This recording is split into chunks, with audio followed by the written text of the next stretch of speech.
Hey, Gen X BMX boys, stop by the Dirty Knobs podcast here on YouTube and hang out with some legendary BMXers. Every other Sunday is a new episode. Link is below in the description.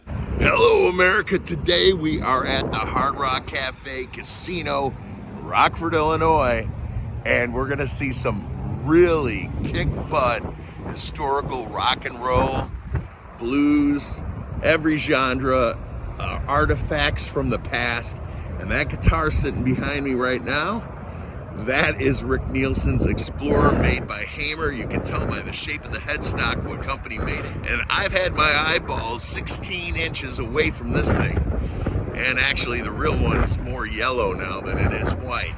So stay tuned for a great episode, and let's kick it.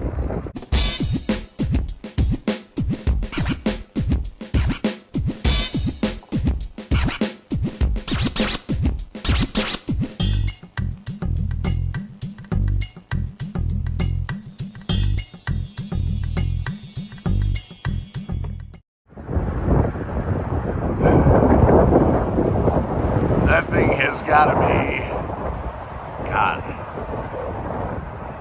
60 feet tall.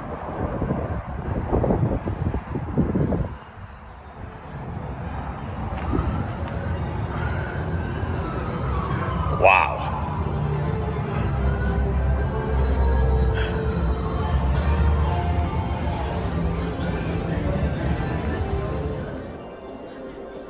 Because of my involvement with the entire history of this five-neck guitar and its replacement, I'm going to save this story for a very special standalone episode. I encourage you to watch. You will learn something you never knew before.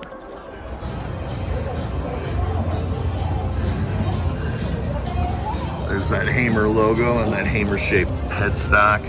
And this is Rick Nielsen's 1979 Hamer Vector checkerboard. It features Rick's classic pig face illustration on the back. This iconic guitar appeared with Rick Nielsen in 1979 issue of Rolling Stone magazine. So let's see his face. If you ever get a guitar pick from Rick, he throws a lot of them out. It's got that on the guitar pick. And this outfit, let's see if we can get farther away. This outfit was worn by Rick Nielsen in Cheap Trick's legendary 1979 music video Dream Police. The sweater was designed by Rick and is one of over 100 of his designs. Handmade for him by Sally Walton of London. There's Rick's autograph. I've seen it a million times. The Voodoo Doctor. I've seen this one in the shop too. This 1986 Hamer guitar, nicknamed the Doctor, was built to coincide with the 1986 release of Cheap Trick's album of the same name. The Doctor features the artwork of pop artist Andrei Milipowski, which appeared on the cover of the Doctor album. Slash's Guns N' Roses stage outfit. Not that impressive. Not really impressive. The band Chicago formed in 1967. There are rumors that maybe Chicago was originally funded by the Chicago mob.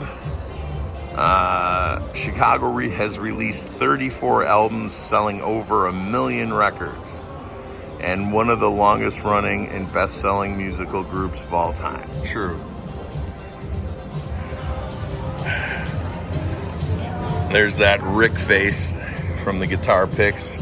This sweater was designed by Rick Nielsen and handmade by his sweater collection collaborator Sally Walton of London. Mariah Carey's dress she wore at the Echo Awards ceremony in Berlin. And Jennifer Hudson. Them shoes got some miles on them, I think. Famous sweaters. Dream Police. Aging Meat. The reason why Hamer Guitar recreated these Gibson is because the reason why Hamer Guitar was ever in business, you see the headstock up there, is because Gibson and Fender were putting out a bunch of crap in the 70s. So this might even be number one. The very first guitar Hamer ever made, serial number 0001, might be this one. Let's see.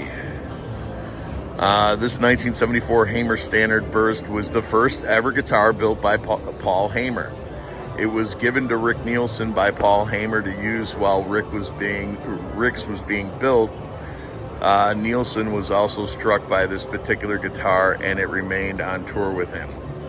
The story I heard Rick say is he just would not give this back. So this is serial number 1 for Hamer Guitars. Gladys Knight wore this dress during her Grammy Award-winning performance in 1999 singing Midnight Train to Georgia. Marvin Gaye's jacket, that's pretty cool. Rick Nielsen is a huge Beatles fan.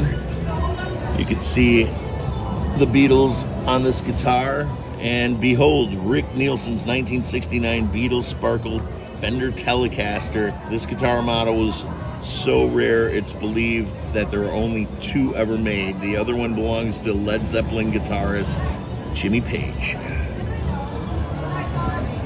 David Crosby guitar. Lenny Kravitz, he's cool. Dean Martin, he got his own game. That's creepy as hell. I go into the bathroom, I go to a urinal, there's like 10 urinals. I go to one second from the end, and some freaking dude decides to pick the one right next to me. He had 9 others to choose from, 8 of which would not have been next to me. The place is getting creepy. Steven Tyler, I don't remember him wearing that. Maybe it's pajamas, I don't know. And an outfit Carrie Underwood wore once, evidently. Ladies and gentlemen, the diamond of the collection. Elwood and Jake Blues hat and sunglasses. Those are kind of bent up. Let's see, whose was whose? I'm gonna guess that was John's. Bent up frames. And that was Elwood. Looks kind of like a smaller circumference. The sign below says it's autographed by Dan Aykroyd and John Belushi. But that looks like Steve Cropper and Donald Duck. I don't know. Something wrong here. Now those are some pants.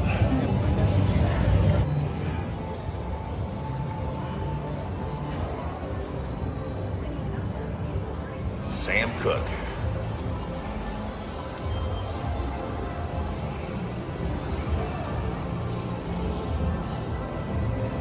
Half a million copies sold. The King of Soul. And this is the actual suit worn by John Belushi in the Blues Brothers. I'd love to put that on. He was a short guy, though. Short arms. Buddy Guy's Dickies. Autographed. Jennifer Lopez outfit. She compliments that dress much more than a mannequin ever could. And David Bowie with his signature short sleeves. Shaka Khan. All right, I like games with 7s in them. We put $7 in. There's 7s. Let's see what we could do.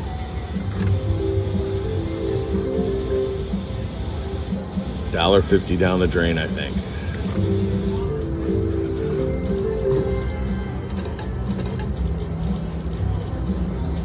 All right, that didn't seem to help me.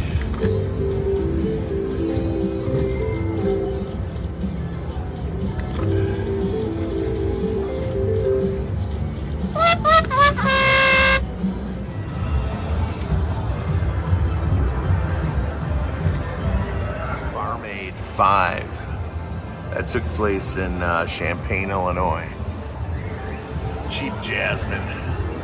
Cheap guitar with a lot of expensive signatures. Well, me and gambling don't get along, we learned today. But it was fun to stop by and see the artifacts of a culture that can only be raised here in America.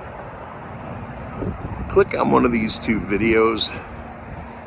Maybe watch a playlist. Fall asleep to one, maybe. Peace and love worldwide. Live your life before your life lives you. And keep on smiling.